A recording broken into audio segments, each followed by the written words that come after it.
ನಮಸ್ಕಾರ ಸ್ನೇಹಿತರೆ, ಮಾಯಾ ಮಂಜರಿ ಯೂಟ್ಯೂಬ್ ಚಾನಲ್ಗೆ ಸ್ವಾಗತ. ಇವತ್ತು ನಾವು ಏನು ಮಾಡ್ತಿದ್ದೀವಿ ಗೊತ್ತಾಯ್ತಾ? ಸಬ್ಬಕ್ಕಿ ಪಾಯಸ.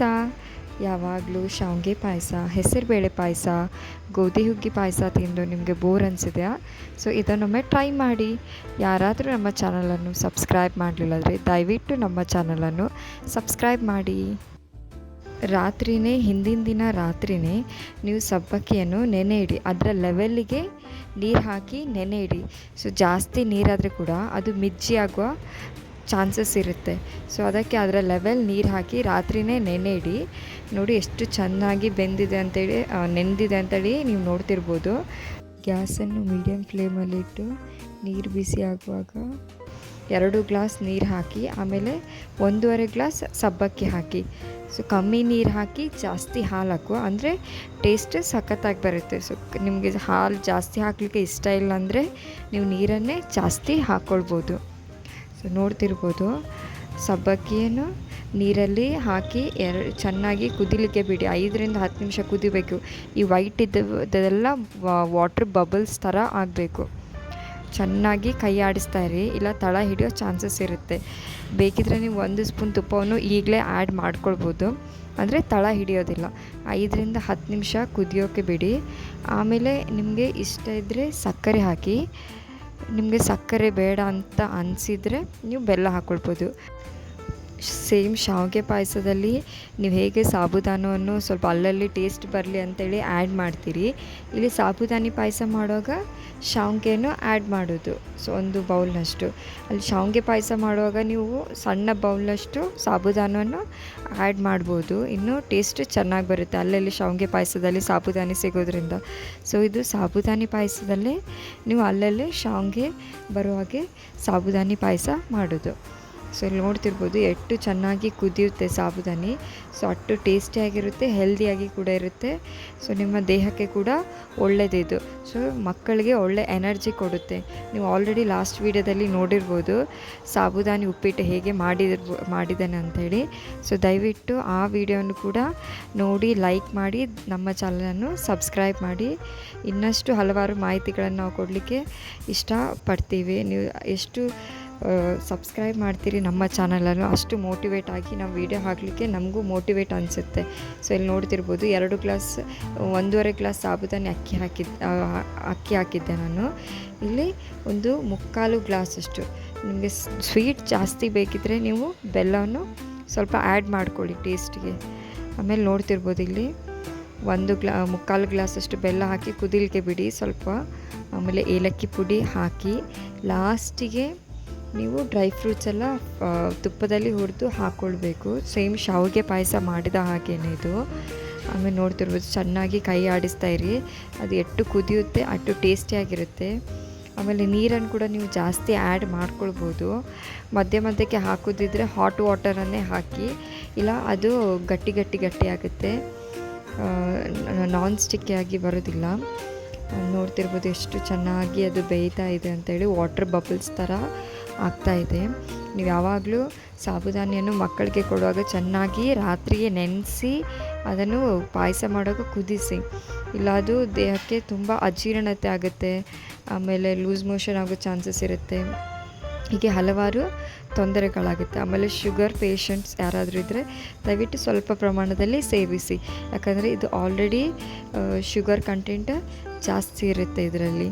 ಆಮೇಲೆ ನೋಡ್ತಿರ್ಬೋದು ಸ್ವಲ್ಪ 1/2 ಬೌಲ್ನಷ್ಟು, ಸಣ್ಣ ಬೌಲ್ನಷ್ಟು ಶಾವಿಗೆನ ಹಾಕಿ ಅಲ್ಲಲ್ಲಿ ಬಂದರೆ ಅದು ತಿನ್ನುವಾಗ ತುಂಬ ಟೇಸ್ಟ್ ಕೊಡುತ್ತೆ ಮಕ್ಕಳಿಗೆ. ನೋಡ್ತಿರ್ಬೋದು ಎಷ್ಟು ಸುವಾಸನೆ ಅಂತೂ ತುಂಬ ಚೆನ್ನಾಗಿ ಬರ್ತಿದೆ. ಪರಿಮಳ ಸಖತ್ತಾಗಿದೆ ಪಾಯಸದ್ದು. ಇನ್ನು ತುಪ್ಪ ಹಾಕಿ ಲಾಸ್ಟಿಗೆ ಡ್ರೈ ಫ್ರೂಟ್ಸ್ ಎಲ್ಲ ಹಾಕಿದ್ರಂತೂ ಇನ್ನೂ ಮತ್ತೆ ತಿನ್ನುವಂತ ಅನ್ನಿಸ್ಬೇಕು, ಆ ಥರ ಟೇಸ್ಟಾಗಿ ಬರುತ್ತೆ ಇದನ್ನು. ಸಾಬುದಾನಿಯನ್ನು ಬರೀ ಉಪವಾಸದ ಸಮಯದಲ್ಲಿ ಮಾತ್ರ ಸೇವಿಸೋದು ಅಂತೇಳಿ ಅಂದ್ಕೊಳ್ಬೇಡಿ. ನೀವು ಯಾವಾಗ ನಿಮ್ಗೆ ಇಷ್ಟ ಆಗುತ್ತೆ ಆವಾಗ ನೀವು ಅದನ್ನು ಪಾಯಸ ಆಗಿರ್ಬೋದು, ಕಿಚಡಿ ಆಗಿರ್ಬೋದು, ಉಪ್ಪಿಟ್ಟು ಆಗಿರ್ಬೋದು, ಹೀಗೆ ಹಲವಾರು ರೀತಿಯ ವೆರೈಟಿ ಡಿಶಸ್ ಮಾಡ್ಬೋದು ಇದರಿಂದ. ಆದಷ್ಟು ಮಕ್ಕಳಿಗೆ ಕೊಡ್ತಾ ಇದ್ದರೆ ಅದು ಎನರ್ಜಿ ಕೊಡುತ್ತೆ ಮಕ್ಕಳಿಗಿದು. ಬೇಗ ಅವರ ತೂಕ ಹೆಚ್ಚು ಮಾಡಲಿಕ್ಕೆ ಸಹಾಯ ಮಾಡುತ್ತೆ. ಬಟ್ ನೀವು ನೆನಪಿಟ್ಕೊಳ್ಳಿ, ಯಾವಾಗಲೂ ನೆನೆಸಿ ಚೆನ್ನಾಗಿ ಬೇಯಿಸಿಯೇ ಕೊಡಿ. ನಾನು ಬೆಲ್ಲ ಟೇಸ್ಟ್ಗೆ ಬೆಲ್ಲ ನಾನು ಜಾಸ್ತಿ ಸ್ವೀಟ್ ತಿನ್ನೋದ್ರಿಂದ ಸೊ ಟೇಸ್ಟ್ ಬೆಲ್ಲ ಕಮ್ಮಿ ಸ್ವೀಟ್ ಕಮ್ಮಿ ಅನ್ನಿಸ್ತಿದೆ. ಸೊ ಅದಕ್ಕೆ ಇನ್ನೊಂದು 2 ಸ್ಪೂನಷ್ಟು ಆ್ಯಡ್ ಮಾಡ್ತಿದ್ದೀನಿ ಬೆಲ್ಲವನ್ನು. ನೋಡ್ತಿರ್ಬೋದು ವಾಟರ್ ಬಬಲ್ಸ್ ಥರ ಬಂದಿದೆ ಎಲ್ಲ. ಸೊ ವೈಟ್ ಆಗಿದ್ದರೆ ಅದು ಬೆಂದಿಲ್ಲ ಅಂತ ಅರ್ಥ. ಚೆನ್ನಾಗಿ ಕುದಿಸಿ ಅದು ವಾಟರ್ ಬಬಲ್ಸ್ ಆ ಥರ ಕಾಣುವ ಥರ ಎಲ್ಲವೂ ನೋಡ್ತಿರ್ಬೋದು. ಸೊ ಇದು ಸಾಬುದಾನಿ ರಾತ್ರಿ ನೆನೆಸಿಟ್ಟಿದ್ರಿಂದ ಚೆನ್ನಾಗಿ ಬೇಯುತ್ತೆ, ನೆಂದಿದೆ ಚೆನ್ನಾಗಿ. ಸೊ ಚೆನ್ನಾಗಿ ಬೇಯುತ್ತೆ ಕೂಡ ಬೇಗನೆ. ಆಮೇಲೆ ನೆನೆ ಹಿಡಿಯುವಾಗ ನೀವು ಅದರ ಲೆವೆಲ್ಗೆ ನೀರು ಹಾಕಿ 1 hour ಆದಮೇಲೆ ಆ ನೀರನ್ನು ಬಸಿಬೇಕು. ನೀರು ಬಸಿದು ಅದನ್ನು ಮುಚ್ಚಿಡಿ ಹಾಗೇ. ಬೆಳಿಗ್ಗೆ ಆಗುವಾಗ ಚೆನ್ನಾಗಿ ನೆಂದಿರುತ್ತೆ ಅದು. ಇಲ್ಲಾಂದರೆ ನೀರನ್ನು ಹಾಗೇ ಬಿಟ್ಟರೆ ನೀವು ಅದು ತುಂಬಾ ಸ್ಟಿಕ್ಕಿ ಆಗಿರುತ್ತೆ, ಚೆನ್ನಾಗಿ ಆಗಲ್ಲ, ಮುದ್ದೆ ಥರ ಆಗುತ್ತೆ ನೀವು ಉಪ್ಪಿಟ್ಟು ಪಾಯಸ ಏನಾದರೂ ಮಾಡುವಾಗ. ಸೊ ಕೈ ಆಡಿಸ್ತಾ ಇರಿ ಆದಷ್ಟು. ಪಾಯಸದಲ್ಲಿ ನೋಡ್ತಿರ್ಬೋದು ಕಲರ್ ಚೇಂಜ್ ಆಗ್ತಿದೆ. ನಿಮಗೆ ವೈಟೇ ಬೇಕಂತ ಹೇಳಿದರೆ ಪೂರಾ ನೀವು ಸಕ್ಕರೆಯನ್ನು ಆ್ಯಡ್ ಮಾಡ್ಕೊಳ್ಳಿ, ಕಲರು ಚೆನ್ನಾಗಿ ಬರುತ್ತೆ. ಬಟ್ ಇಲ್ಲಿ ನಾನು ಎಲ್ಲದಕ್ಕೂ ಬೆಲ್ಲವನ್ನು ಯೂಸ್ ಮಾಡೋದ್ರಿಂದ ಮಕ್ಕಳಿಗೆ ಸ್ವೀಟ್ಸಲ್ಲಿ ಸೊ ನಾನು ಬೆಲ್ಲವನ್ನೇ ಆ್ಯಡ್ ಮಾಡ್ತಿದ್ದೇನೆ. ಸೊ ಶುಗರ್ ಪೇಷಂಟ್ ಇದ್ದರೆ ಅವ್ರಿಗೂ ನೀವು ಬೆಲ್ಲವನ್ನೇ ಆ್ಯಡ್ ಮಾಡಿ ಸಕ್ಕರೆಯನ್ನು ಕಡಿಮೆ ಬಳಸಿ. ಸೊ ಬಳಸಲಿಕ್ಕೇ ಹೋಗಬೇಡಿ. ಎಲ್ಲಿ ಅವಶ್ಯಕತೆ ಇದೆಯೋ ಬೆಲ್ಲ ಆಗೋದೇ ಇಲ್ಲ ಅಂತ ಹೇಳಿದರೆ ಮಾತ್ರ ನೀವು ಮಕ್ಕಳಿಗೆಲ್ಲ ಸಕ್ಕರೆ ಕೊಡಿ. ಆದಷ್ಟು ಸಕ್ಕರೆ ಪ್ರಮಾಣವನ್ನು ಮಕ್ಕಳಿಗೆ ಕಡಿಮೆ ಕೊಡಿ. ಇದರಿಂದ ತುಂಬ ಈಗ ಇಲ್ಲದಿದ್ದರೂ ಫ್ಯೂಚರಲ್ಲಿ ಅವ್ರಿಗೆ ತುಂಬ ಹಲವಾರು ಕಾಯಿಲೆಗಳು ಬರುವ ಚಾನ್ಸಸ್ ಇರುತ್ತೆ. ತೂಕ ಹೆಚ್ಚಾಗೋದು, ಹೊಟ್ಟೆ ಬೊಜ್ಜು ಬರೋದು, ಇಲ್ಲ ಹಾರ್ಟ್ ಅಟ್ಯಾಕ್ ಈಗೆಲ್ಲ ನೋಡ್ತಿರ್ಬೋದು ಮಕ್ಕಳಿಗೆ ಎಷ್ಟು ಸಮಸ್ಯೆಗಳಾಗಿರ್ತಿರುತ್ತೆ ಅಂತೇಳಿ. ಸಣ್ಣ ವಯಸ್ಸಿಗೆ ಹಾರ್ಟ್ ಅಟ್ಯಾಕ್, ಹಲವಾರು ರೋಗಗಳು, ಇಂಥೆಲ್ಲ ಸಮಸ್ಯೆಗಳು ಬರ್ತಾ ಇದೆ. ಸೊ ಆದಷ್ಟು ಮಕ್ಕಳಿಗೆ ಸಕ್ಕರೆ ಪ್ರಮಾಣವನ್ನು ಕಡಿಮೆ ಮಾಡಿ.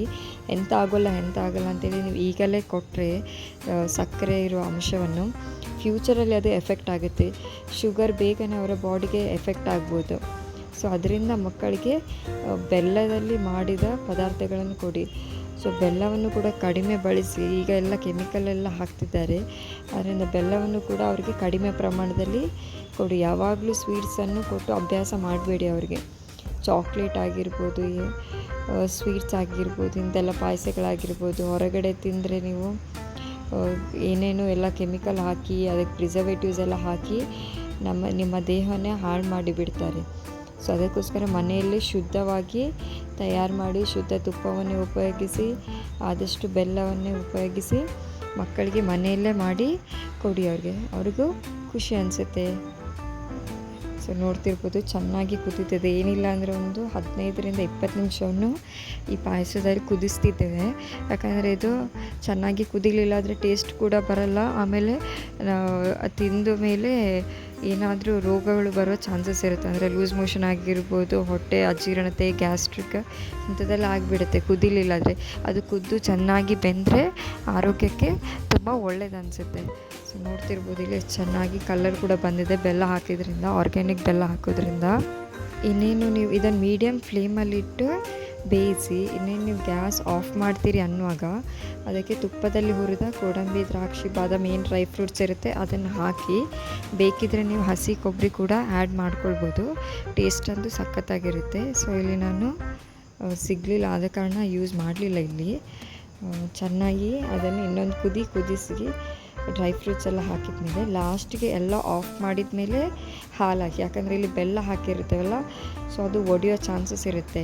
ನೀವು ಸಕ್ಕರೆ ಹಾಕಿದರೆ ಮೊದಲೇ ಆ್ಯಡ್ ಮಾಡ್ಕೊಳ್ಬೋದು ಹಾಲನ್ನು.